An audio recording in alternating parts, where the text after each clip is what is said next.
Boa noite, irmãos. Que a paz de Jesus se faça em nossas vidas, em nossos pensamentos, que haja equilíbrio nas nossas atitudes.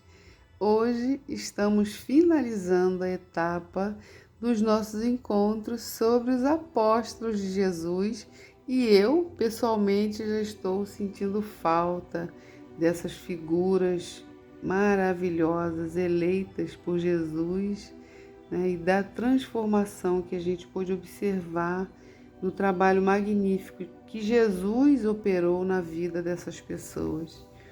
Então, nós iniciamos esse trabalho em outubro com a proposta de falarmos um pouco sobre a vida dos 12 apóstolos e mais um, que foi Matias, né, quem substituiu Judas Iscariotes após o seu suicídio. Incluímos também os evangelistas Lucas e Marcos, porque a gente sabe que entre os apóstolos existem os evangelhos de Mateus e João, evangelistas. Então a gente incluiu também esses dois evangelistas, que foi Lucas e Marcos. E também falamos sobre João o Batista, né, que foi o primeiro que nós falamos.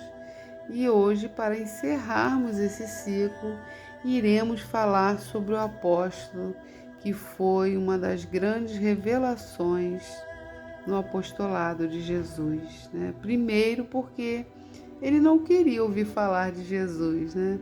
Essa passagem nós encontramos no livro Trigo de Deus, psicografia de Divaldo Franco, pelo espírito de Amélia Rodrigues.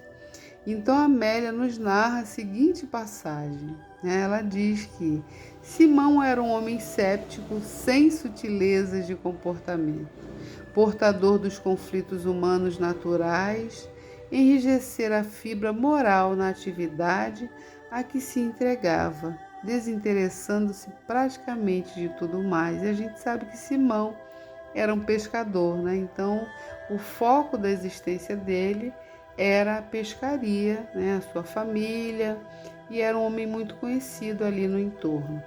Então, ouvindo as informações e sentindo o entusiasmo ingênuo dos amigos, né? Porque começou-se a falar ali de um Messias que pregava. Então, Simão experimentou um desconhecido ressentimento do estranho profeta, que certamente era mais um mistificador que vivia explorando a ignorância das massas. Recusou-se a ir ouvi-lo, né? Embora ele tenha sido convidado pelo irmão e por outros, ele se recusou. Algo, porém, remoía-se-lhe intimamente, e uma estranha curiosidade o empurrou, pela madrugada do sábado, a empreender a marcha na direção do lugar aonde o profeta iria apresentar-se. Respirando o ar balsâmico e frio do amanhecer, o pescador viu-se surpreendido pelo número de pessoas silenciosas que seguiam pela estrada. Os rostos apresentavam-se expectantes, uns tensos, outros. Em todos, porém, estavam os sinais da esperança. Enfermos de vários matizes eram conduzidos, cegos, coxos, paralíticos carregados, obsidiados, dementes, anciãos e outros cujas doenças eram a idade avançada, o desgaste, o abandono irrecuperável. Um misto de piedade e ira tomou Simão. Então ele sentiu pena daquelas pessoas e ao mesmo tempo ele ficou irado, né? Como assim? Quanta gente seguindo uma pessoa que não sabe nem de onde veio, né? Estão sendo enganados e não se percebem. Então, como as pessoas lhe pareciam estúpidas, né? Entregando-se a qualquer aventureiro que surgisse, pensava Simão contrariado. Quando atingiu o cume do cerro, a multidão era densa. Dali podia-se ver o mar querido, né? O mar que ele tanto gostava, que ele trabalhava, refletindo o fogo do dia nascente. Então, o mar já refletia, né, os raios solares. procurou ouvir alguns comentários. Todos falavam sobre as próprias necessidades e expectativas de receberem ajuda, solução para os problemas, né? Sim, somos nós, vivemos em busca de uma solução mágica, né, para as nossas questões. Naturalmente, acercou-se das primeiras filas, que renteavam uma larga pedra, qual se fora um palco natural no imenso cenário da natureza. À medida que o sol bordava de luz a terra, o vozerio aumentava e as queixas misturavam-se nas bocas dos sofredores. Subitamente ele apareceu, esguio e belo, o rosto magro e queimado, adornava-se de barba e cabelos a Nazarena. A Nazarena a gente sabe que é na altura dos ombros, onde brilhavam olhos transparentes como duas estrelas engastadas. A túnica descia-lhe até os pés, tecida na roca em tom carregado de mármore. Então a túnica de Jesus era branquinha, majestático. A sua figura impôs silêncio sem dizer nada. Uma exclamação de júbilo escapou dos lábios da multidão ao vê-lo. Após os momentos de expectativa, então, Jesus falou, que a hora é esta para a grande revolução do reino de Deus. E Jesus, então, começa ali a sua pregação, falando que é efêmero, as aflições, os sofrimentos, em função das buscas, pelos prazeres, o poder e a fortuna, não é? E que tudo aquilo ali era uma ilusão geradora de sofrimentos, E que o grande passo para que a humanidade, alcançasse os bens imorredouros seria, então, as ações do amor. Então, Jesus continua ali pregando, quando de repente, ouve-se então uma mulher que diz: Senhor, cura minha filha e eu te seguirei. Os olhos da multidão que estavam cravados em Jesus, então, voltam-se, na direção daquela, como assim, se atrever a interromper, o Messias?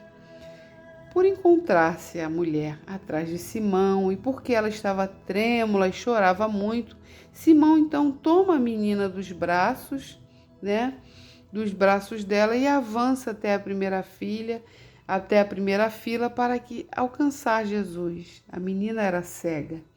Então Jesus acercou-se e nesse momento ele mergulhou nos olhos de Simão, o seu doce olhar, sem uma palavra. No entanto, emocionado, Simão pareceu escutar no íntimo a sua voz que dizia: Eu te conheço, Simão, desde ontem. Acompanhou-lhe então a mão de Jesus, cujos dedos tocaram os olhos mortos da criança e ouviu-o falar: Vê, filha, em nome de meu Pai. A criança começou a chorar e gritar: Eu vejo, eu enxergo.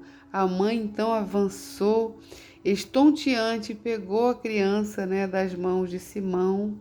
E quando Jesus desceu o braço, a manga da túnica de Jesus roçou o tórax de Simão, que estremeceu, mergulhado na luz dos olhos do Mestre.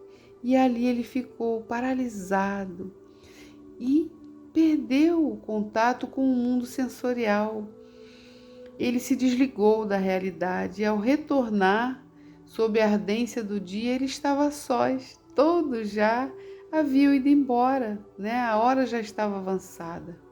E Simão, profundamente comovido, desceu a Cafarnaum e já não era mais o mesmo. Nunca mais voltaria a ser o que fora. Então hoje nós iremos falar dessa figura magnífica que é Simão Pedro, Então Pedro, pescador em Cafarnaum. Então, gente, aí eu encerrei a fala da nossa irmã Amélia Rodrigues, o conto, Então a gente vai agora falar de Pedro, que é um pescador em Cafarnaum, na Galileia. Era irmão do apóstolo André, né? Homem simples e bondoso, porém, quando irritado, ele tornava-se uma pessoa muito enérgica, né? E por vezes até um pouco violento. Mas, passado alguns instantes, ele era tomado de arrependimento, né? E voltava então atrás nas suas atitudes. Possuidor de sentimentos variados, era um ser humano, assim como nós, e era conhecido por toda a redondeza, né? Pedro era foi o nome dado por Jesus, né? Que era Pedro ou Cefas, que são codinomes do apóstolo, né? Palavras que significam pedra em grego e em hebraico. Em João capítulo 1, versículo 40 a 42, está escrito: E levou a Jesus, né, André, depois daquela passagem no dia seguinte, que ele vê Jesus, que faz a cura da menina, então ele entra em contato com Jesus, é quando ele é convidado a segui-lo. Então João diz, né, e levou a Jesus, e olhando Jesus para ele, disse: Tu és Simão, filho de Jonas, tu serás chamado Cefas, né, que quer dizer Pedro. Então a gente vai dar continuidade no próximo vídeo.